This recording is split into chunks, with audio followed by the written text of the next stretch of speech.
A family in ruins. On the morning of the 7th of August 1985, in the quiet village of Tollershunt-Darcy, Essex, police received a frantic call. The Bamber family's country home, White House Farm, had been the scene of unimaginable carnage. Inside, officers found 5 bodies: wealthy farmer Neville Bamber, his wife June, and their adopted daughter Sheila Caffel, and Sheila's 2 6-year-old twin boys, Nicholas and Daniel. All of them had been shot multiple times. At first glance, it seemed like an unspeakable family tragedy, a murder-suicide committed by Sheila, who struggled with mental illness. But as investigators peeled back the layers, what they discovered was far darker.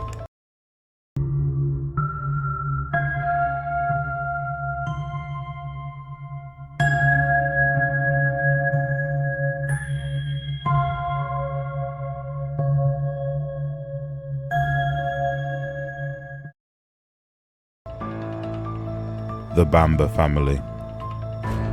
Neville and June were devout, well-respected, and comfortably wealthy. They had adopted 2 children, Jeremy, born in 1961, and Sheila, born in 1963. Sheila grew up struggling massively with her identity. As a teenager, she developed mental health issues, including schizophrenia, and by her early 20s, she had divorced her husband and was trying to raise her twin boys on her own. Jeremy, meanwhile, was charming, intelligent, and outwardly successful.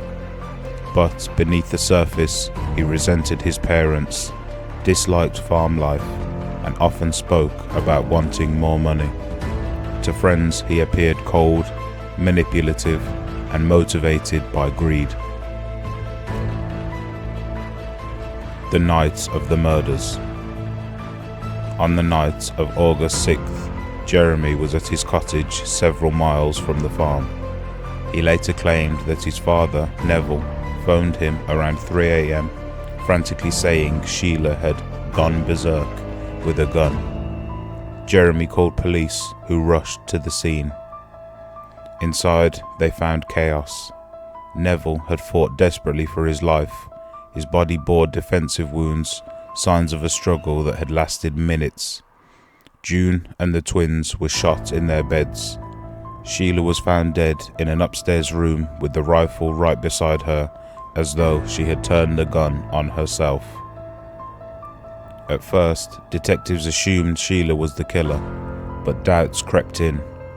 Why would she shoot herself twice? Why were there no fingerprints on the weapon? And why did Neville's struggle suggest he'd fought against someone much stronger? Suspicion turns. Attention began to shift towards Jeremy. He stood to inherit the family's considerable fortune, the farm, the land, and substantial assets. Police discovered he had previously spoken to friends about killing his family, even boasting that he could make it look like Sheila did it. Witnesses recalled him laughing inappropriately during the funerals, spending lavishly afterwards, and showing little grief. A crucial piece of evidence then came from Jeremy's ex-girlfriend, Julie Mugford. She went to the police and revealed that Jeremy had repeatedly talked about murdering his parents. According to her, he told her it was all set up and that Sheila would be blamed. Trial and conviction. In 1986, Jeremy Bamber stood trial for the murders of his family members. The prosecution argued that he had cycled to the farmhouse in the night, killed his parents, sister, and nephews, staged the scene to look like a murder-suicide, and then returned home to fabricate his alibi. The jury believed it. He was found guilty of all 5 murders and sentenced to life imprisonment, with a recommendation that he never be released. To this day, he maintains his innocence and continues to appeal, but The evidence and his motive remain damning. Legacy. The White House farm murders remain one of the most shocking family annihilations in British history. It's not just the scale of the crime, 5 lives wiped out in a single night, but the coldness of Jeremy's actions, if the jury's verdict is to be believed. The idea that a son could slaughter his entire family for money horrified the nation and still haunts it decades later. A winter evening in Bristol. 17th of December 2010. The city of Bristol sparkled with Christmas lights. The air was crisp, the shops crowded, and families were settling in for the festive season. Among them was 25-year-old Joanna Yeates, a landscape architect with a bright smile and an even brighter future. That night she had gone for drinks with colleagues, celebrating the holidays.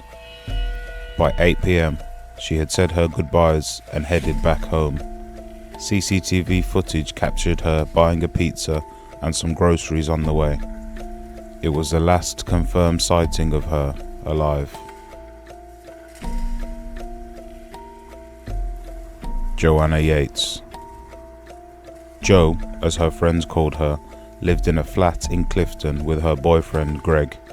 She was described as sweet-natured, sociable, and passionate about her career. Greg was away visiting family that weekend, so Jo was left alone. On the 19th of December, when Greg returned, he found something strange. The flat was tidy, the front door locked, and all of Jo's belongings were inside. But there was no sign of her. Even the pizza was still there, unopened. It was as though she had just vanished. The disappearance. Greg reported her missing, and soon the story exploded across national media. Posters of Jo's face appeared everywhere. Police organized door-to-door searches, and her parents made emotional public appeals. The nation was gripped by the mystery. A young woman vanished just before Christmas, leaving absolutely no trace. But on Christmas morning, the worst fears were confirmed. A couple walking their dog found Jo's body in a snowy lane near Longwood, 3 miles from her flat. She had been strangled. The country, preparing for holiday celebrations, was instead confronted with heartbreak. The wrong suspect. Detectives immediately looked at those closest to Jo. Suspicion fell on her landlord, Christopher Jeffries, who lived in the same building.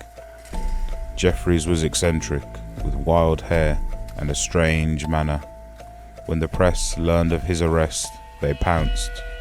Tabloids labelled him a weirdo, painting him as guilty in the court of public opinion. But Jeffries was innocent. Within weeks, police cleared him completely. The media's portrayal of him was later ruled as defamatory, and he successfully sued. But the damage to his reputation was already done. His life had been turned upside down by a crime that he had nothing to do with. The real killer. The real killer was someone that nobody expected. Vincent Tabak, a Dutch engineer who lived next door. Outwardly, Tabak was intelligent, polite, and had a steady job. He lived with his girlfriend and appeared entirely ordinary. But beneath the surface, he harbored disturbing fantasies. On the night of the 17th of December, Tabak lured Jo into his flat under false pretenses. What followed was chilling. He strangled her, later claiming that it was accidental, during what he framed as an attempt at intimacy. But his actions told a different story.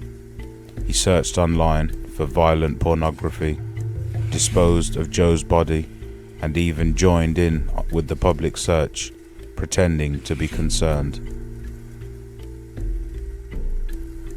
Trial and conviction.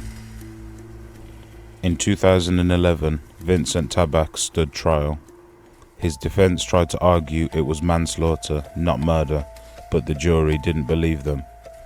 His actions showed premeditation and concealment.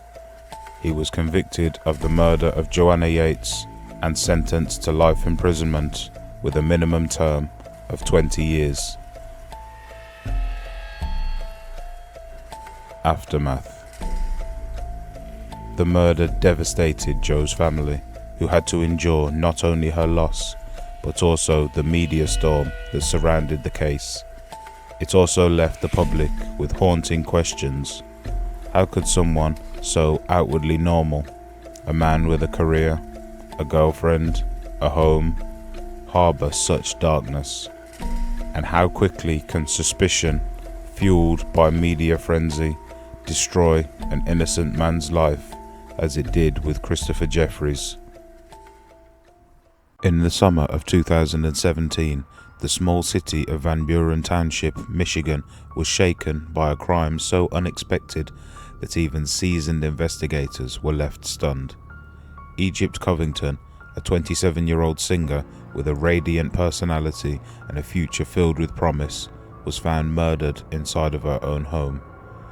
What at first looks like a tragic break-in spiraled into a years-long mystery filled with dead ends, questions, and a community desperate for answers. And when the truth finally emerged, it revealed a story that was as heartbreaking as it was senseless. Who was Egypt Covington?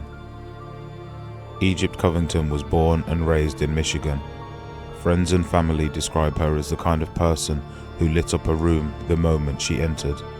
She loved singing, performing at local venues, and was well known on the local music scene.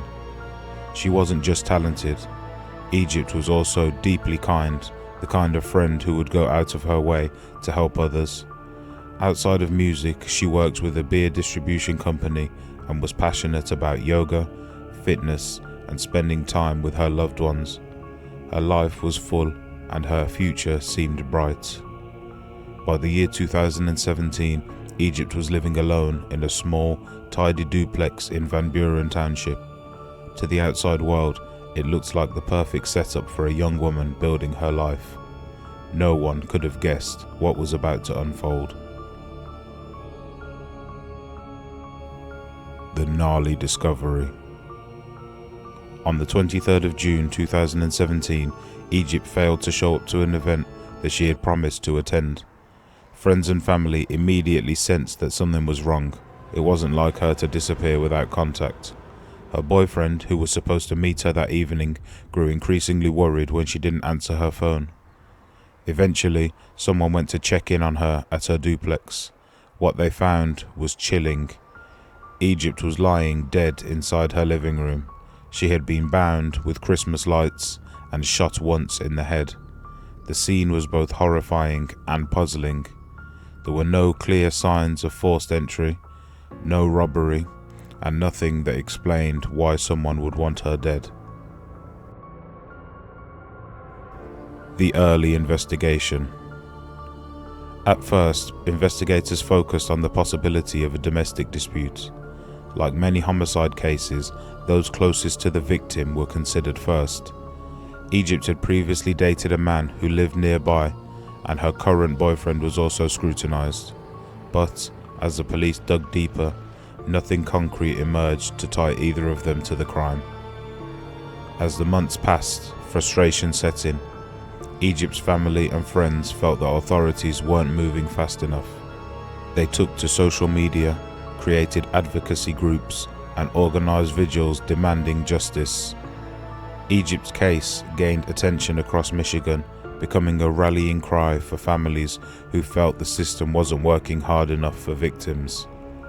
For nearly 3 years, her murder remained unsolved. The breakthrough. The case broke open in 2020. Police had quietly continued investigating and re-examining evidence. Through a combination of new leads and information from witnesses, they identified 3 suspects: Tommy Eastridge, Shane Evans, and Samuel Harrell. The men weren't random strangers. They lived in the same neighborhood and had been part of a burglary gone wrong. According to the prosecutors, the suspects intended to break into the duplex next door to Egypt's, believing that it contained drugs and money. Instead, they entered Egypt's home by mistake. Once inside, they confronted her. Bound and terrified, she was executed in what prosecutors later described as a callous, unnecessary act of violence. Egypt had no connection to the men. She was simply in the wrong place at the wrong time. The trial and sentencing. The arrests in 2020 brought some relief to Egypt's family, but the trials were long and painful.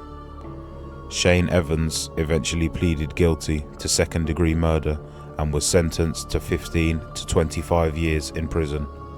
Timothy Eastridge also pleaded guilty to second-degree murder and received 15 to 25 years. Samuel Harrell, who prosecutors said was the triggerman, faced harsher consequences. In 2020, he pleaded guilty to second-degree murder and was sentenced to 20 to 45 years in prison. Each conviction brought closure, but it also underscored the senselessness of the crime. Egypt was not targeted for who she was, but because 3 men made a mistake and chose violence instead of just walking away. The reaction of the community. The local community, especially Michigan's music scene, was devastated by Egypt's death. She had been a familiar face on stage, someone who brought joy to people with her voice. Her friends organized concerts and memorial events to honor her memory. Her family, particularly her brother DeMario, became outspoken advocates for justice, refusing to let the case fade into obscurity.